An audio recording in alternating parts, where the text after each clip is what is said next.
escritor diz que Deus se entristeceu. Deus ficou ali entristecido. E muitos têm dúvida, dizendo a Bíblia ela deixa dúvida, porque aqui diz que Deus se entristece. E lá no livro de Números diz que Deus não é filho do homem para que minta e nem se arrependa. Aí muitos acham que a Bíblia entra em contradição. Não, senhores, quando esse escritor diz que Deus se arrependeu de ter criado o homem, ele está falando em uma linguagem antropomórfica, ou seja, que é para que o homem compreenda que o Deus do céu se assimila a ele, que ele teve um sentimento de pesar. Ele não se entristeceu como nós, mas ele ficou ali pesaroso por o homem estar naquela situação deprimente de pecado. E Deus agora resolve destruir. Ele disse: eu vou acabar com tudo isso. Aleluia. Mas quando no capítulo 6, versículo 3 de Gênesis, Deus observa do alto dos céus, e ele vê um homem chamado Noé, glória ao nome do Senhor, e ele os olhos: eu me agradei de ti, tu és um homem reto, eu vou preservar a tua casa, a tua família. Aí Deus vai lá e dá as diretrizes, o que ele tinha que fazer, e dar ali as maneiras como ele tinha que construir um grande barco, a arca, aleluia. E a Bíblia diz que quando ele recebe tudo aquilo, ele começou a construir. Oh, glória ao nome do Senhor. Ele começou a construir. A Bíblia nos faz compreender que naquele tempo da construção, o Noé, ele pregava, ele anunciava que Deus iria destruir aquele mundo. Cerca de 120 anos, o Noé pregava a justiça, porque Pedro, no capítulo de número 2 da sua segunda carta, e no versículo 5 diz que Noé era pregoeiro da justiça. Glória a Deus. E Noé, enquanto trabalhava, ele pregava, dizendo: Deus me disse que ele vai destruir esta terra. E como, Noé? Vai vir grande dilúvio, vai vir muita chuva aí. E o povo achava que aquele velho estava enlouquecendo, porque a Bíblia diz no começo do livro do Gênesis que naquele tempo não chovia normalmente como agora. A Bíblia diz que subia um vapor da terra e aquele vapor regava a terra. O povo não conhecia chuva como nós conhecemos hoje. Mas chega um velho amalucado de cerca de 500 anos de idade dizendo: olha, Deus disse que vai chover. Agora caberia o povo crer, né? Ele está avisando que vai destruir. Deus avisou e o velho começou a trabalhar e pregar, e pregava justiça. A Bíblia diz que ele pregava justiça de Deus. Aleluia, ele era justo. Glória ao nome de Jesus. E no ano 600 da vida de Noé, diz que Deus, ele abriu todas as comportas do céu e desceu chuva sobre a terra. 40 dias e 40 noites de chuva, aleluia. Mas o Noé estava dentro da arca, ele, a sua esposa, os seus 3 filhos, as suas 3 noras. Glória a Deus, aleluia. Estavam dentro da arca, seguram os animais, 2 de cada espécie. E desce água, e desce chuva, e a água sobe, sobe, sobe, sobe. Oh, aleluia, louvado seja o nome de Jesus. E diz que os montes foram ficando cobertos, os montes mais altos ficando cobertos.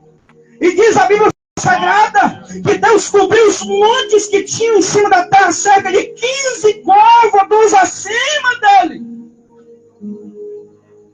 Que distância é essa, irmão? Sabe qual é a distância de um côvado? É a distância do teu dedo pequeno para o teu cotovelo. Cerca de 42 a 45 centímetros. É esse tamanho. 15 vezes 45 centímetros. Deus cobriu acima do monte mais alto da terra, para ter certeza que ninguém escaparia do juízo de Deus. Porque ele avisa. Agora cabe ao homem crer. Agora acabou tudo aquilo, aquele mundo antigo acabou, secou-se as águas, desce Noé, todos os seus filhos, e Deus disse: Noé, agora é só vocês, tu e tua velhinha, teus 3 filhos, tuas 3 noras, enche, povoe a terra, nós somos descendentes dele também. Aleluia. Deus anunciou o fim do mundo antigo. Deus anunciou. Os profetas sempre disseram. Isaías, no capítulo 46, versículo 9 e 10, diz que Deus anuncia o fim desde o princípio. Deus sempre anunciou, quando Deus criou o mundo, Deus já anunciou o fim. Por que isso, irmão? Porque Deus é eterno. O Deus do céu está sentado na eternidade. O Salmo 113 diz que Deus está lá, observe. E Ele está se curvando, Ele olha para os céus e a terra. Olha para cá. Quando Deus quer olhar para o passado, Ele faz assim. Quando Deus quer olhar para o presente, Ele faz assim. E quando Deus quer olhar para o futuro, Ele faz assim. Um dos princípios de Deus, no princípio criou Deus, os céus e a terra. Deus começa aqui um princípio para nós. Aleluia! E Deus disse, eu começo aqui e termino aqui. Esse tempo está sujeito a mim. Eu faço da maneira que eu quero, como eu posso, porque sou eu e soberano. Aleluia, Jesus. Aleluia! E Deus destruiu aquele mundo, mas antes Ele avisou. 120 anos avisando. E o Noé só conservou a sua família. E era pregador. Pedro disse, 2 Pedro 2 e 5. Pregador. E eloquente na justiça. Aleluia, mas o povo não acreditava. Mas eu acredito que quando a chuva desceu, muita gente talvez chegou e disse, não, agora eu acredito. Já era, Deus tinha fechado a porta. A Bíblia diz, irmãos, que Deus disse, Noé, entra na arca. E quando Noé entrou, Deus fechou a porta por fora. Não tem mais jeito. Por mais que Noé olhasse um amigo, alguém, e dissesse, eu vou abrir, não tinha, estava fechada por fora. Deus avisou. Ou não? Ele avisou. E Ele deu cabo de tudo aquilo. Observe, segundo ponto. Deus avisou que enviaria a salvação. Ele avisou. E Ele cumpriu. Quando nós vemos, irmãos, no primeiro ato, lá do Gênesis capítulo de número 3, versículo 15, você vai observar ali um ato de pecaminosidade que estava no mundo. Deus dá a sentença de Adão. Deus dá a sentença da mulher. E quando Ele vai dar a sentença para a serpente, Ele disse, ó serpente, eu vou te dizer uma coisa. Da semente dessa mulher aí, que tu enganou, que tu jogou no precipício, vai nascer uma semente dela, vai esmagar a tua cabeça, e tu vai só ferir o seu calcanhar. Isso aqui numa linguagem típica, numa linguagem simbólica, já estava dizendo que Deus Pai iria enviar a semente da mulher, que era Jesus Cristo, que iria esmagar a cabeça da serpente, e ela iria ferir o seu calcanhar, que simboliza a morte de Cristo. Deus já estava avisando que Ele iria enviar o socorro, enviar a salvação. Quando Adão e Eva pecaram, quando eles se observaram que estavam nus, eles correram, irmão, no meio daquelas árvores, e eles pegaram folhas de figueiras e cobriram a sua nudez. Aquilo dali rapidamente murchava, eles tinham que pegar novos. Quando Deus se depara com aquela situação, a Bíblia diz que Ele matou um animal, tirou o seu couro e fez vestes para o homem, já dizendo, aquele animal era uma figura de que o cordeiro que viria. Oh, glória ao nome do Senhor. Aleluia. Deus disse que enviaria a salvação, e Ele enviou. Quando a gente está lendo o Êxodo capítulo 12, você vai se deparar ali com a história do povo de Deus, do povo de Israel, que está no Egito. Eles estão em escravidão. Mas precisamente no versículo 12, diz que Deus disse para Moisés, Moisés, agora é a última praga. Eu tinha lançado 9 pragas sobre o Egito, mas tinha só mais uma praga que ele tinha que mandar. E qual é, Senhor? Eu vou mandar o anjo da morte descer sobre o Egito. E todo filho primogênito vai morrer. Mas eu tenho um escape para vocês. Qual é? Vocês vão pegar um cordeiro puro, imaculado e sem mácula. Oh, glória! Vão matar ele, pegar o seu sangue e passar o seu sangue nos vergalhos da sua porta. E depois vocês vão entrar e comer a carne dele. Porque no outro dia vocês vão sair. Vocês têm que comer preparados, prontos para sair. Oh, glória! Aquele cordeiro que seria morto, imolado, o seu sangue vestido ali naqueles umbrais das portas, era uma figura de Jesus Cristo que nós estamos adorando nesta noite. Deus já estava dizendo: eu vou enviar a salvação para vocês. Oh, glória ao nome de Jesus. E quando nós nos deparamos, amados irmãos, nos escritos Paulinho, em 1 Coríntios, capítulo 5, versículo 7, vocês vão encontrar ali Paulo dizendo que Jesus é a nossa Páscoa. Oh, glória ao nome do Senhor. Quando você vê nos escritos de João, Evangelho de João, capítulo 1, versículo 29, ele está dizendo: eis o Cordeiro de Deus que tira o pecado do mundo.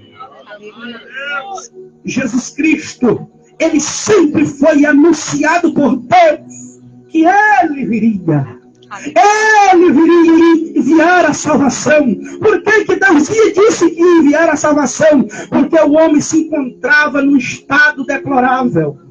O ser humano, depois que ele peca, depois que ele se afasta de Deus, ele só vive com seus pensamentos para baixo.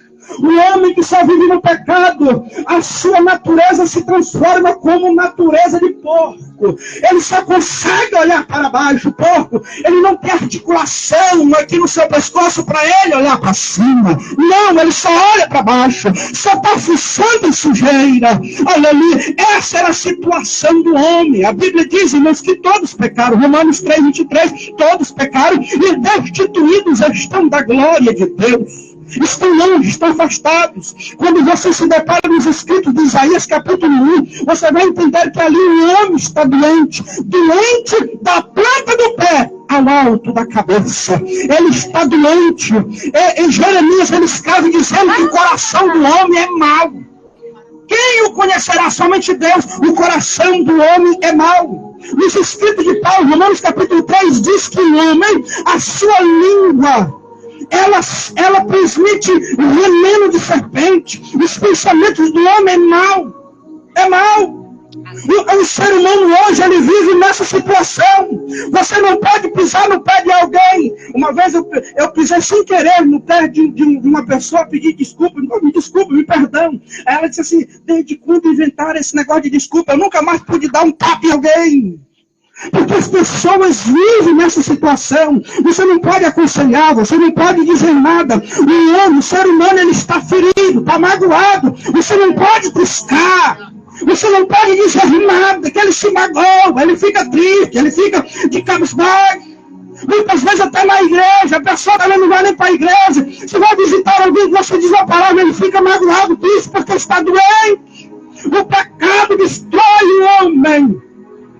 Por causa disso, Deus disse: eu vou enviar a salvação.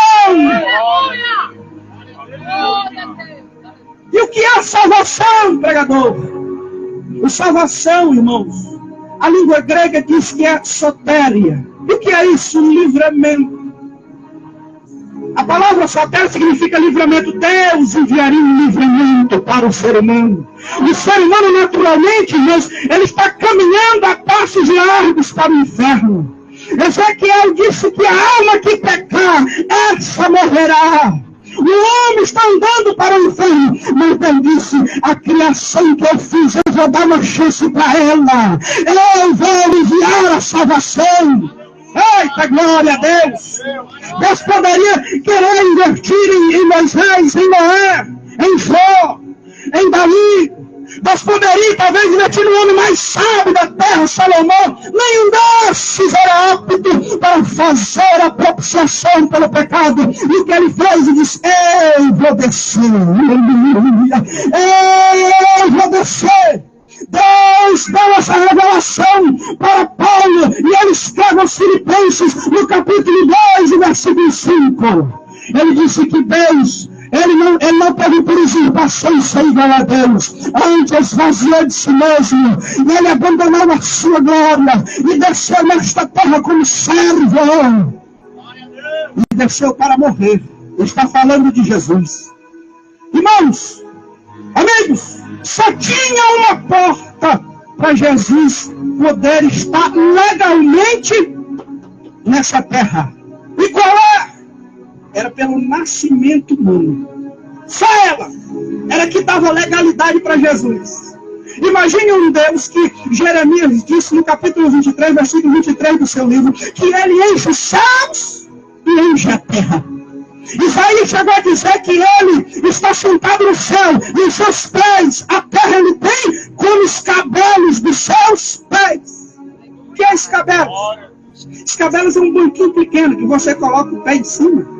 E ele está lá, e ele pode botar os seus pés nesse banquinho pequeno chamado terra. Ezequiel diz que a mão dele, ele coloca os oceanos na concha da sua mão. Louvado seja o nome de Jesus. O escritor do profeta diz que ele olha do céu e contempla os homens como gafanhotos, aleluia. Outro escritor disse que Deus olha lá de cima e vê as nações como uma gota de água.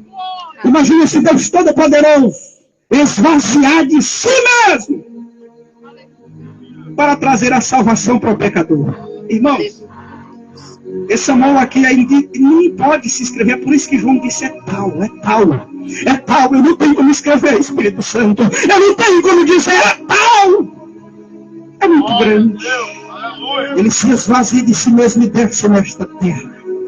Por amor, Deus anunciou que vinha e ele veio. Aleluia! Louvado seja o nome de Jesus. Quando a gente vê Isaías no capítulo 7, versículo 14, ele diz: eis que a virgem conceberá e dará à luz um filho, e o seu nome será Emanuel. Aí você vai para Mateus, sabe, o Novo Testamento. Mateus capítulo 1, versículo 23, você já vai ver o Mateus dizendo assim, olha, ele nasceu para que se cumprisse o que Isaías disse há 700 anos atrás. Lá ele dizia, eis que enviaria o seu filho nascido de uma mulher, e o seu nome seria Emanuel, que significa Deus conosco. Deus disse que enviaria, e ele mandou. Ele mandou a salvação. Glória a Deus. Agora, nesse texto que nós lemos aqui, Deus, ele anuncia sobre um grande juízo que virá. Um grande juízo que virá. Queridos irmãos, Deus vai trazer um grande juízo sobre este mundo. Glória a Deus. E o juízo de Deus vai ser com justiça. Você sabe o que é justiça, queridos? Justiça é a ação de Deus, da santidade de Deus em ação. É porque a santidade de Deus, ela tem que julgar este mundo e vai julgar com justiça. A Bíblia diz, queridos irmãos, em primeiro lugar aqui, que Deus vai julgar quem? A igreja.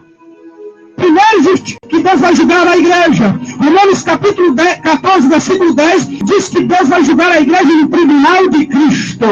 Segundo Coríntios 5, 10, diz que a igreja estará no tribunal de Cristo. Toda a igreja, ela vai estar no tribunal de Cristo. Quando Jesus Cristo regressar, vir buscar a sua igreja e levar para o céu, a igreja vai ser a primeira a ser julgada no tribunal de Cristo. No capítulo 3 de 1 Coríntios está lá todos os tipos de obras que Deus vai julgar, obras como prata, como pedras preciosas e como ouro. Mas haverá outra classe. Qual é a classe? De madeira, de palha e de capim. Esses que não durarem no fogo se perderão, porém a pessoa se salvará. Tem muitas obras que nós fizemos que nós não vamos receber recompensa, porém tem obras que nós fazemos que nós vamos receber recompensa. É o primeiro julgamento que virá. O segundo julgamento que acontecerá depois desse vai ser o julgamento das nações. Deus vai julgar as nações. No capítulo 25 de Mateus, você vê lá o Senhor dizendo que Deus vai reunir todas as nações diante dele, e lá ele vai colocar uns à esquerda e outros à direita. À direita ficará as ovelhas, e à esquerda ficará os bodes. E ele vai dizer para os que estão na esquerda, né? Apartai-vos de mim, malditos, para o fogo eterno. Porque eu tive fome e não me deste de comer, tive sede e não me deste de beber, eu estava muito e me vesti, eu estava preso e tu me foi me visitar. E aos que estão à direita, dizem assim, bendito meu Pai, para o reino que está preparado desde a fundação do mundo. Aleluia! Porque eu tive fome, tu me deste de comer, eu tive sede, tu me deste de beber, eu estava muito e me vesti, eu estava preso e tu me visitou. Sabe o que Jesus está dizendo aqui? Esse julgamento, irmão, não é o julgamento final do trono branco. Aprenda isso, por favor. Esse julgamento aqui é um julgamento que Jesus Cristo vai julgar quando ele vir na sua segunda fase, da segunda vinda, que ele descer em glória. Registrado lá no Apocalipse, capítulo 1, versículo 7, e dizendo: este todo ele verá, ele desce do céu. E Zacarias disse, capítulo 14, que ele desce, pega os seus pés no monte das oliveiras, e diz que ele vai vir rodeado de anjos, de santos, ele desce ali. No momento em que Israel, seu povo, estará sendo perseguido por todas as nações do mundo, ele chega e o seu povo vai correr no Monte das Oliveiras, porque ele pisou no monte e abriu-se no vale. E eles vão correr e passar naquele vale. Jesus acolhe os seus filhos e diz a Bíblia que ele destrói todos os inimigos dele. E diz que agora ele vai chamar para um grande julgamento. Nesse período vai haver um julgamento das nações. Qual é o teor desse julgamento? O julgamento vai ser: eu tive fome e tu me deste de comer. Vai ser as nações que vão acolher Israel quando eles estiverem fugindo do anticristo. Tem muitas nações que gostam de Israel, que amam Israel, que vai com a cara de Israel e diz: vai, eu vou te acolher. Você está fugindo, vem para cá. Mas tem muitos que não gostam de Israel, que não são simpatizantes de Israel, e eles vão prender, vão castigar, não vão dar comida, não vão dar nada. O teor vai ser esse: é daqueles que amam o seu povo, porque Deus é fiel. Ele esclarece isso, as pessoas têm dúvida. Senhor, quando foi que nós estivemos nu, ou nós estivemos presos, ou nós estivemos com fome, e nós te assistimos? Quando foi, Senhor? Não estou lembrado. Aí ele diz assim: quando vocês fizerem a esses meus pequeninos irmãos, o povo de Israel. Eita glória! Entra! Vai ter muitas nações que entrarão no milênio. Oh glória, em nome de Jesus! Agora, o último e grande julgamento que Deus avisa é o grande trono branco, registrado em Apocalipse capítulo 20. Nós estamos já encerrando, para eu concluir aqui. Apocalipse capítulo de número 20, e o verso de número 11 até o verso de número 15. Vejam só o grande julgamento que está registrado aqui. Diz o texto, o João aqui escreve: vi um grande trono branco, e o que estava sentado sobre ele, de cuja presença fugiu o céu e a terra, e não se achou lugar para eles. E João diz assim: vi os mortos, grandes e pequenos, que estavam sentados diante do trono, e abriu-se os livros, e abriu-se outro livro, o livro da vida, e os mortos foram julgados pelas coisas que estão escritas nos livros, segundo as suas obras. E deu o mar os mortos que nele havia. A morte e o inferno deram os mortos que nele haviam. E foram julgados cada um segundo as suas obras. Eita glória! A morte e o inferno foram lançados no lago de fogo, que é esta segunda morte. E aquele cujo nome não está escrito no livro da vida, esse foi lançado no lago de fogo. Querido, Deus já determinou esse dia. Deus está avisando que vai julgar. E por isso ele diz assim: ele determina um dia para tudo isso. Aí ele diz assim: é por isso que ele mandou você se arrepender. Se arrependa hoje. A mensagem é essa: se arrependa hoje. Porque aqui, olha, grandes e pequenos, ninguém escapará disso daqui. Ninguém, grandes, pequenos. Abriu-se os livros da vida. O livro de todas as suas obras vão estar lá diante de Deus. O livro da vida, a Bíblia Sagrada vão estar ali. Quem estará diante do trono, junto de Cristo, para julgar? A igreja. Talvez Cristo vai chamar alguém e vai dizer, e você disse: eu nunca ouvi. E o Edivaldo vai levantar e dizer: Senhor, diga, Santo Edivaldo, eu preguei lá. Eu preguei lá. Ela não pode escapar. Julgasse o nome dela aí. E ele rapidamente, na velocidade que anjo é muito veloz, peça, não tem senhor, não tem esse nome aqui. Pega a mão de pés e lançou no lago de fogo, não achou o nome escrito no livro da vida. Jesus Cristo, certa vez, ele disse assim: não vos alegreis, porque o demônio nos obedece, e vocês curam. Alegrai-vos antes de ter o nome escrito no livro da vida. Quem é que tem certeza joga a mão para cima? Glória a nossa noite! Teu nome está escrito no livro da vida. Por isso que Cristo disse assim: eu já determinei um dia que hei de julgar este mundo com justiça. E ele determina que você se arrependa, porque Jesus Cristo ele enviou e o julgamento virá. E o que ele quer de ti agora é só se arrepender. João capítulo 1, versículo 12 diz: todo aquele que receber, ele dá o direito de se tornar filho de Deus. Aleluia. Vamos ficar de pé em nome de Jesus? Vamos ficar de pé. Glória a Deus. Aleluia. Quem tem esse desejo nessa noite? Aleluia. A Bíblia diz, queridos irmãos, em Romanos capítulo 9, versículo 10. Capítulo 10, versículo 9 e 10 diz assim: se com tua boca, olha só, se com tua boca confessares a Jesus como Senhor, e em teu coração credes que Deus o ressuscitou dos mortos, será salvo. Porque com o coração se crê para a justiça, e com a boca se confessa a respeito da salvação. Oh, glória! Ele tem razão de mandar pregar. Deus, nesta noite, ele para essa rua, ele chama a tua atenção, simplesmente porque ele quer que você se arrependa, porque o dia já está marcado. Eita, glória.